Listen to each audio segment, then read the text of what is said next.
Welcome back to another guitar restoration.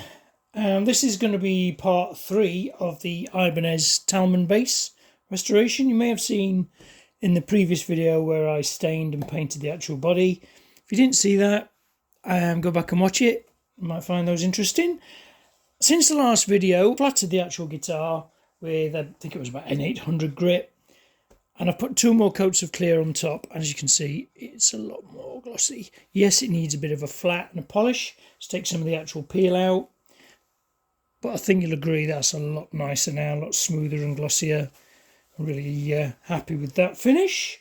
So I think what I'll be doing in this video is give it a bit of a flat. There's some 1500 and some 2000, 3000 like we've done in previous videos, and polished it back up. And then we can start the build. I am going to stick with a chrome scratch plate. I have found somebody, I think it's on Etsy, who does laser cut custom scratch plates, and I think he does a chrome one for a Talman, so that'll be a proper mirror, not just a vinyl on top. I like the look of that with the chrome or the mirror finish. I think that's going to look really nice, especially with the bridge. And I've got the thingy somewhere.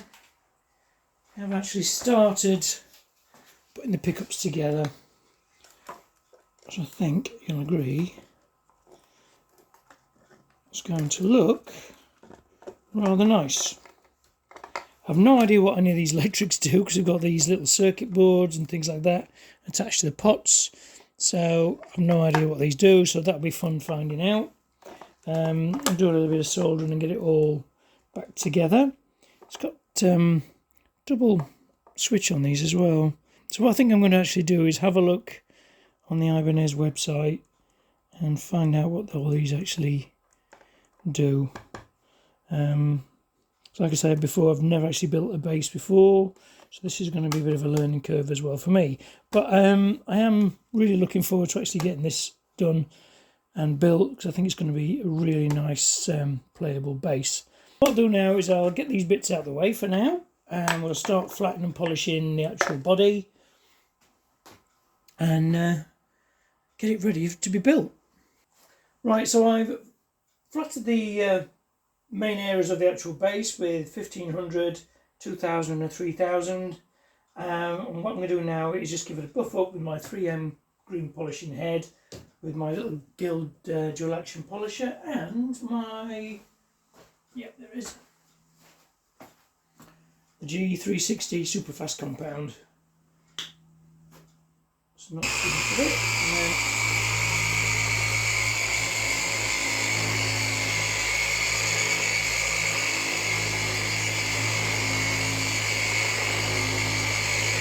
just a quick going over. It's time to bring the shine back. So what I'm going to do now is just check for any scarring in the paint. It's left by 1000 grit, and I think we're okay.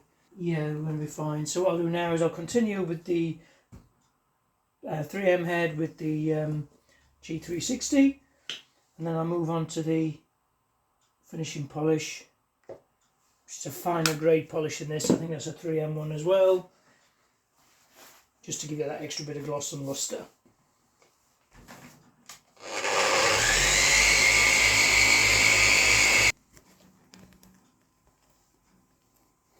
See the metal flake all coming out there. The camera doesn't actually do this justice at all.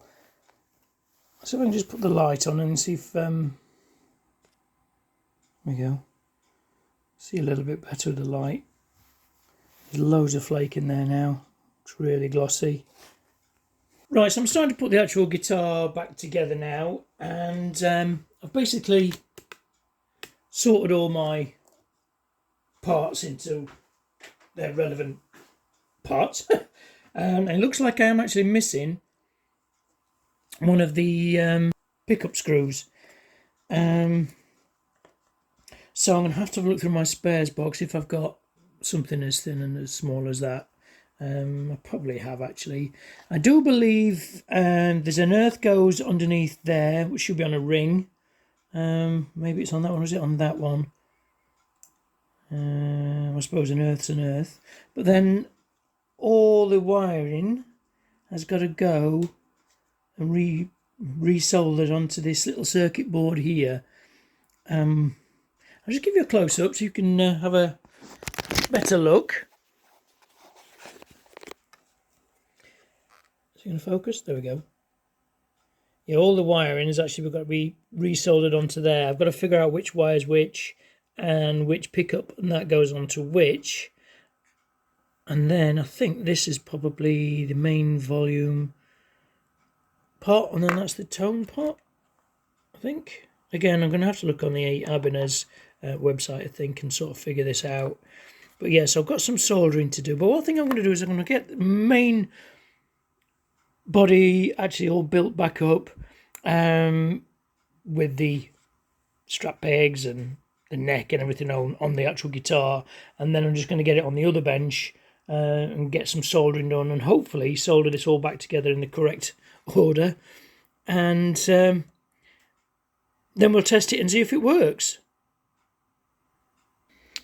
Right, so after a lot of internet research and some swearing, lots of swearing, we have power. So what I'm going to do now, I'm going to double check all the actual soldering, make it so it's all nice and secure, and then I'm going to put it all back together, string her up, and see what it sounds like. Right, so since the last clip, I've taken this apart maybe 3 or 4 times because it kept cutting out. I was getting proper sound, really nice sound, and then it just cut out and stopped completely, no power, nothing. So after a lot of investigation, I did find that there was a tiny loose wire on the inside. I'll just pop a clip up now. So as you can see, there is a tiny loose wire, and that wire just kept popping back out the actual slot and cutting all power to the actual pickups. So I've actually reattached that, and it seems to be fine now. It's all strung up. Yeah, the intonation still needs adjusting on the bridge, and I think the action could probably come down a tiny bit as well. The neck is nice and straight. I did have to give it a little bit of a tweak with the old Allen key just to straighten it up a tiny bit, but it seems to be all really nice now. But I'm really happy with the actual look of this bass. It sounds really nice. It looks really nice. It is something I will be keeping for myself. I've never actually owned a bass, and I wanted to get a bass for when I do my own musical tracks instead of just basically using a normal guitar and just tuning it down or dropping the actual frequency in the mix, etc. I can now do my crappy bass lines on a proper bass. Right, so I'm just on Guitar Rig 5 again, just on a clean bass setting, and I'm not a bass player of any sort, so it's got quite a nice sound, and the little EQ works quite nice, the bass cut.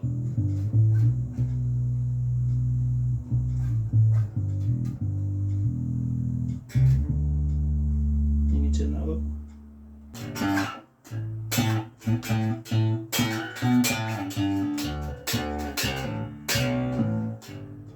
Just keep going out of tune a little bit, but I think that's probably just down to new strings. Yeah,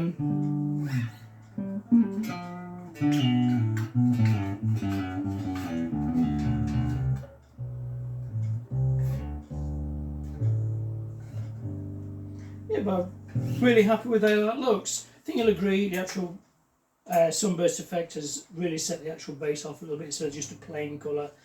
I will definitely upgrade the scratch plate to a proper mirror perspex one, not just a bit of vinyl.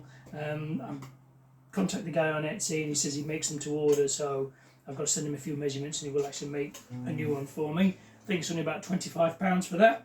So I think I'm going to call this build it, except for a little bit of adjustment.